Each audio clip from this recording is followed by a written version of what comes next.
పాకిస్తాను ఇండియాలో ఉండే అల్లుడు అమ్మాయి ఇవాళ హైదరాబాదు సికింద్రాబాద్ లా కలిసిమెలిసి ఉన్నారా. ఇంకా 10 రోజులు ఆగితే వాళ్ళిద్దరి మధ్య బాగా ఎఫెక్షన్ పెరిగిపోయి విజయవాడ బెజవాడ ఒకటైపోతారు. అయితే ఇప్పుడే వాళ్ళని విడదీయాలి. విడదీయాలా? ఖాళీగా ఉన్నోడు క్యాట్ కటింగ్ చేయడం అంటే ఇదే. వాళ్ళిద్దరు విడిపోయినంత కాలం కలపడానికి ప్రయత్నం చేశారు. తీరా వాళ్ళిద్దరు కలవబోతుంటే విడగొడతారంటారేంటి? ఆత్రేయ గారు ఏమన్నారు? నీతో ఏమన్నా అన్నారేమో కానీ నాతో ఏమలేదు. విడదీస్తే విరహం పెరుగుతుంది, దూరం అయ్యే కొద్దీ దగ్గర వాళ్ళని అనిపిస్తుంది అని అన్నారు. వాళ్ళు ఎప్పటికీ కలిసి ఉండాలంటే ఇప్పుడు విడదీయాలి. ఓహో అలా వచ్చారా? నువ్వెలా రావాలో చెప్తాను రా. నమస్కారం అండి. ఏంటిలా వచ్చావు? నేను రాలేదు, ప్రతాప్ గారు పంపించారు. దేనికి? మీ మధ్య అకౌంట్ బ్యాలెన్స్ ఉందంట కదండి, అది క్లియర్ చేసి రమ్మన్నారు. ఇదిగోండి 5,000. అకౌంటా? అదేనండి, నిన్న వాళ్ళ పాప బర్త్డే చేశారు కదా. చేస్తే కేక్ 500, చాక్ 100, డెకరేషన్ 1000, టీలు టిఫిన్లకు 1000, బూడగల కింద 250, సర్వీస్ ఛార్జీల కింద మిగతా అమౌంట్ ఇచ్చిరమ్మన్నారండి. నిజంగానే ఆయన పంపించారు ఈ డబ్బు? మిమ్మల్ని హవాలా కేసులో ఇరికిద్దామని హర్షద్ మెహతా బొంబాయి అతను పంపించాడండి. జోక్ లేకు. మా కమిటీస్ వచ్చిన ప్రాబ్లం ఏదండి? ప్రాబ్లం ఏది? మేము సీరియస్ గా చెప్తే జోక్ అంటారు, మేము జోక్ గా చెప్తే సీరియస్ అంటారు. ప్రేమతో పాప బర్త్డే చేస్తే పేమెంట్ పంపిస్తాడా? కట్టుకున్న మూడు కాదు కదమ్మా, అవసరానికి పెట్టుకున్న మూడు, అందుకే పంపించాడు. ఎక్కడున్నాడు ఆయన? దేనికి? అదే నిన్న ప్రేకి జ్వరం వస్తే డాక్టర్ని తీసుకొచ్చి టాబ్లెట్ వేసి నోటో థర్మామీటర్ పెట్టి నెత్తి మీద తడిగుడ్డ కప్పి జ్యూస్ తాగించి డ్యూటీ మానేసి నైట్ అంతా ఓటీ చేసామంట కదా, దానికి పేమెంట్. ఒంట్లో బాగోపోతే సాటి మనిషిగా సాయం చేశాను, దానికి ఒక రేట్ కడుతుందా? కమిట్మెంట్ ఉన్న వైఫ్ కాదు కదా, కాంట్రాక్ట్ వైఫ్, అందుకే సెటిల్ చేసి ఉంటుంది.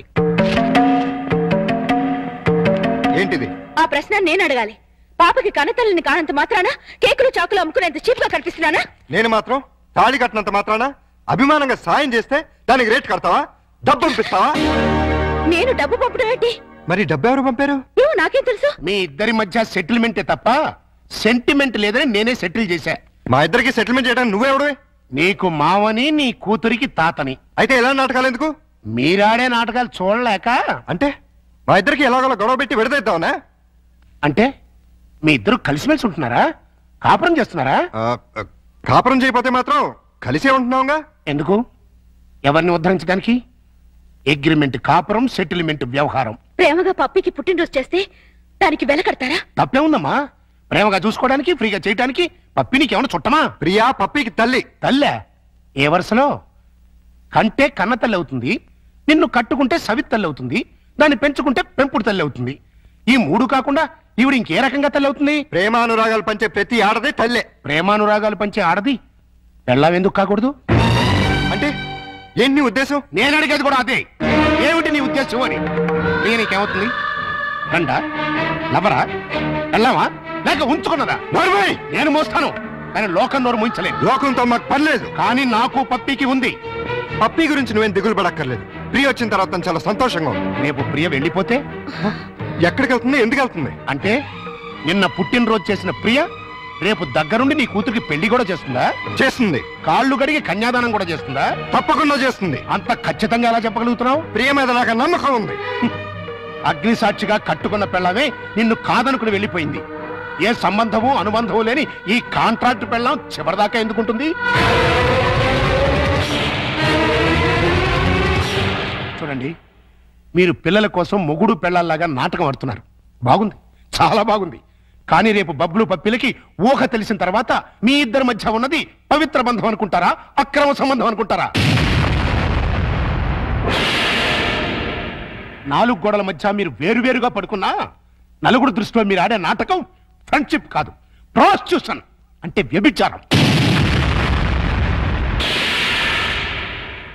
చిన్నపిల్లల అమ్మా నాన్న ఆట ఆడితే తమాషాగా ఉంటుంది, కానీ పిల్లలున్న మీరు అమ్మా నాన్న ఆట ఆడితే అసహ్యంగా ఉంటుంది.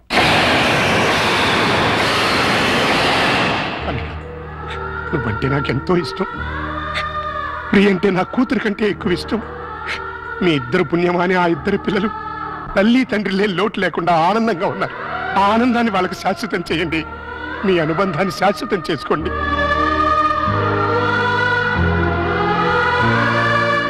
మీ ఇద్దరికి ఒకరంటే ఒకరికి ఇష్టం ఉంది, ఒకరి మీద ఒకరికి ప్రేమ ఉంది, కలిసి బతకాలని కోరిక ఉంది. కానీ చెప్పుకోకుండా ఒకరినొకరు మోసం చేసుకుంటున్నారు. ఎందుకు? అయినా ఇందులో తప్పే ఉంది. మీ ఇద్దరి జీవితాల్లోనూ గతం ఒక పీడకల, అది మర్చిపోయి ఆనందంగా జీవించండి.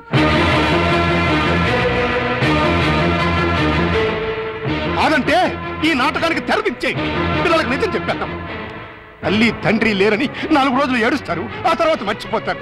అంతేకాని ఇలా ఉండి లేకుండా వాళ్ళ నలుగురిలో నవ్వులు పాలు చేయకండి. ఒక్క మాట, రేపటి నుంచి ప్రియ నీ భార్యగా ఉంటేనే పప్పి ఇంట్లో నీ కూతురుగా ఉంటుంది. లేకపోతే నా మనవరాల్ని నీ నుంచి శాశ్వతంగా దూరం చేస్తా. అడ్డొస్తే కిడ్నాప్ చేసి మరీ ఎత్తుకుపోతా.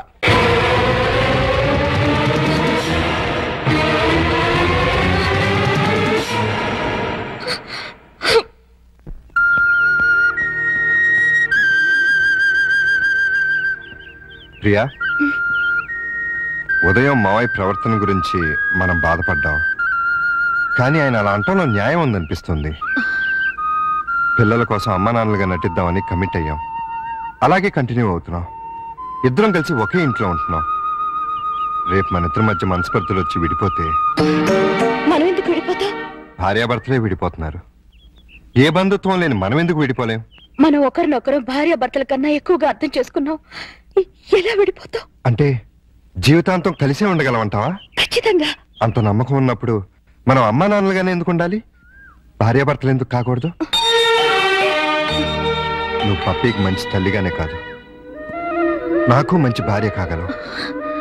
నీకు నా మీద అలాంటి అభిప్రాయం ఉంటే మన ఇద్దరం పెళ్లి చేసుకుందాం. ఆలోచించు, బాగా ఆలోచించు. నీకు ఇష్టమైతే సాయంత్రం నేను ఆఫీస్ నుంచి వచ్చేసరికి ఈ చీర కట్టుకో. లేదంటే పిల్లలకు నిజం చెప్పేసి మన ఇద్దరం మంచి ఫ్రెండ్స్ గానే విడిపోతాం.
నా నెత్తి మీద కొట్టేం చేశావు? మీ పేరు మార్చేసి ఓహో టీవీ వాడికి అమ్మేశాను. అదేంటయ్యా, అది వాళ్ళు తీసేసుకుని వేసేసుకుంటే వాళ్ళ పాపులారిటీ పెరిగిపోదు. చస్తే పెరగదు, ఉన్న పాపులారిటీ ఊడి మూత పడుతుంది. అంటే మన కథ అంత పవర్ఫుల్ అన్నమాట. ఓహో ఛీ, ఓహో వా టీవీ పేరు కదా. ఆహా, ఎక్స్క్యూజ్ మీ, ప్రతాప్ అంటే మీరే కదా? అవును. ఏ? మీతో కాస్త పర్సనల్ గా మాట్లాడాలని వచ్చాను. సారీ, నేను అర్జెంట్ గా వెళ్ళాలి. నేను కూడా చాలా అర్జెంట్ పని మీద వచ్చాను. రేపు కలుద్దాం. నా పేరు ముద్దు కృష్ణ, నేను ప్రియ మొగుణ్ణి. ఏంటి ఏమన్నా? నేను ప్రియ భర్తని, ఐ మీన్ మాజీ భర్తని.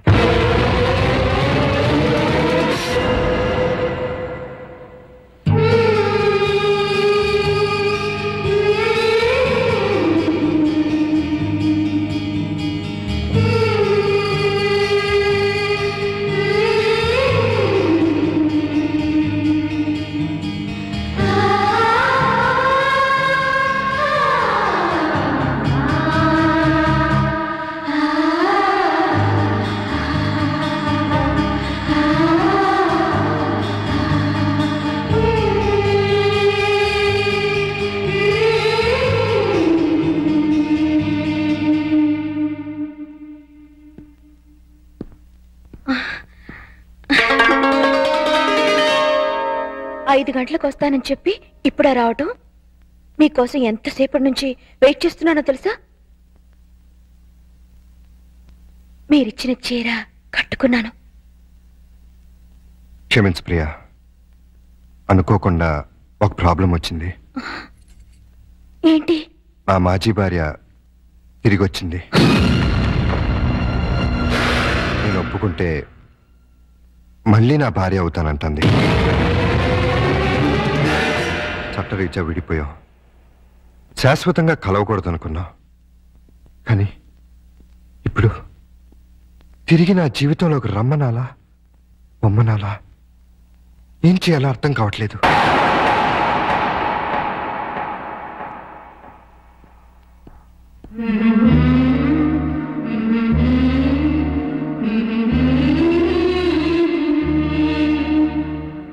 పాపానికి పశ్చాత్తాపమే ప్రాయశ్చిత్తం.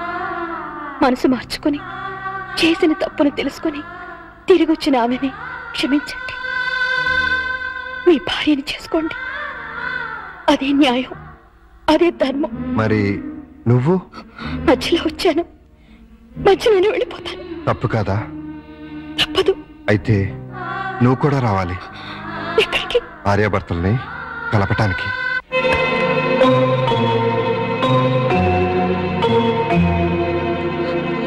వెల్కమ్ ప్రియా. క్షమించు ప్రియా, మనసు మార్చుకొచ్చిన నా భార్య కాదు, నీ భర్త. చేసిన పాపానికి పశ్చాత్తాపమే ప్రాయశ్చిత్వం అని నువ్వే అన్నావు. అది నా భార్యకే కాదు, నీ భర్తకు కూడా వర్తిస్తుంది. జీవితంలో మళ్ళీ ప్రియ నా మొహం చూస్తుందనుకోలేదు. తనని తీసుకొచ్చినందుకు థ్యాంక్స్ ప్రతాప్. It's okay. చాలా ఏళ్ల తర్వాత మీరిద్దరు కలిశారు. మీ మధ్య మూడో మనిషిగా నేను ఉంటాం భావ్యం కాదు. వస్తాను ప్రియా. All the best. రా ప్రియా, కూర్చో. ఎందుకు పిలిపించావు?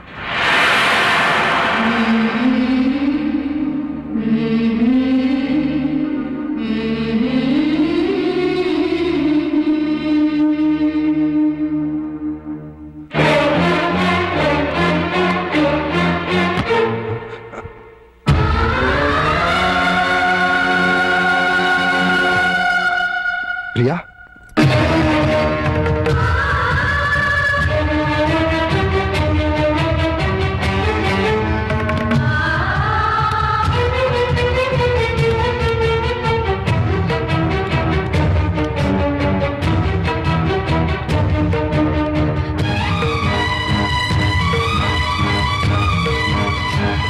వెళ్ళిపోతున్నావా? నీ భర్త మళ్ళీ తిరిగి వచ్చినందుకు నాకు చాలా ఆనందంగా ఉంది. నేనేం పాపం చేశాను? మీకేం ద్రోహం చేశాను? ఆ రోజు పప్పి వాళ్ళ అమ్మ దగ్గర తీసుకెళ్తేనే తిట్టి కొట్టారే. ఇప్పుడు నన్ను మోసం చేసిన నీచర్ దగ్గరికి ఎందుకు తీసుకెళ్లారు? ఏ అధికారంతో తీసుకెళ్లారు? అవునండి, మీరు మగాళ్ళు కదా. ఏంటి ప్రియా, ఇందులో మోసం ఏముంది? మీ కాపురం నిలబెట్టాలని. కాపురం? అసలు వెదతో కాపురం చేస్తారని ఎలా అనుకున్నారు? ఎలా ఊహించుకున్నారు? అంటే అతను మారలేదా? మారాడు. మరింత రాక్షసుడిగా మారే వచ్చాడు. ఆ రోజు నేను నా బిడ్డ చచ్చావా బతికావో తెలియని వాడు ఈ రోజు నన్ను వెతుక్కుంటూ ఎత్తుకొచ్చాడు తెలుసా? ఏమడిగాడు తెలుసా? నీకు తెలుసు నేను పక్కా మగాణ్ణని. నీకు తెలుసు నా యజమానురాలు నన్ను ఉంచుకుంది అని. డార్లింగ్,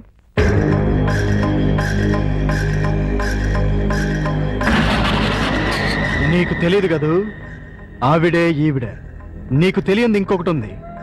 మా కనెక్షన్ గురించి తెలిసి మా బాస్, ఐ మీన్ ఈవిడ మొగుడు, రీసెంట్ గా గుండాకి చచ్చిపోయాడు.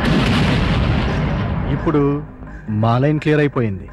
ఇంకా ఉంచుకుంటే బాగోదని నువ్వు తెంచి పారేసిన తాళి ఆవిడ మెళ్ళో కట్టేశాను. ఇప్పుడు నాకు ఆవిడుంది, ఆస్తుంది, అంతొస్తుంది. కానీ లేనిదొక్కటే, మా ఆవిడికి పిల్లలు పుట్టే ఛాన్స్ కూడా లేదని డాక్టర్లు చెప్పారు. దాంతో ఆవిడ బాగా అప్సెట్ అయింది. ఎవరినైనా పెంచుకుందాం అంది. నాకు పుట్టిన బిడ్డ ఉండగా ఎవడికో పుట్టిన బిడ్డని దత్తత తీసుకుంటాం ఎందుకని నిన్ను పిలిపించాను. నువ్వు ప్రతాప్ హ్యాపీగా సెటిల్ అయిపోయారని తెలిసింది. ఎంజాయ్ చేయండి, నో ప్రాబ్లం. కానీ మీ ఇద్దరి మధ్య నా బిడ్డ అడ్డెందుకు? నా బిడ్డను నాకు ఇచ్చేయ్. నీ బిడ్డ? ఎవరా నీ బిడ్డ? నువ్వు కన్నావుగా. నేను కంటే నీ బిడ్డలు అవుతాడు. ఎందుకవుడు? నేను నీతో సంసారం చేస్తేనేగా నువ్వు ఆ బిడ్డని కన్నది. పుట్టించడమే తండ్రితనం అయితే ఆ పని జంతువులు కూడా చేస్తాయి. అసలు పుట్టింది ఆడబిడ్డో మగబిడ్డో తెలుసా నీకు? ఆ బిడ్డని ఎప్పుడైనా చూసావా? కనీసం ఆ బిడ్డ ఎలా ఉంది అని తెలుసుకున్నావా? స్పీచ్లొద్దు. నా బిడ్డ నాకు కావాలి. ఇస్తావా ఇవ్వవా? నవమాసాలు మోసి కనిపించింది నీలాంటి పసవుకి ఇవ్వటానికి కాదు. కావాలంటే డబ్బు పడేస్తాం.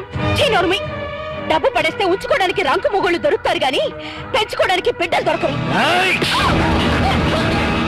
నన్నేమన్నాను ఊరుకుంటాను. నా రిజర్వ్ బ్యాంక్ అన్నావంటే చీరేస్తాను. మర్యాదగా వెళ్ళి నా బిడ్డ నాకు తీసుకొచ్చి అప్పగించు.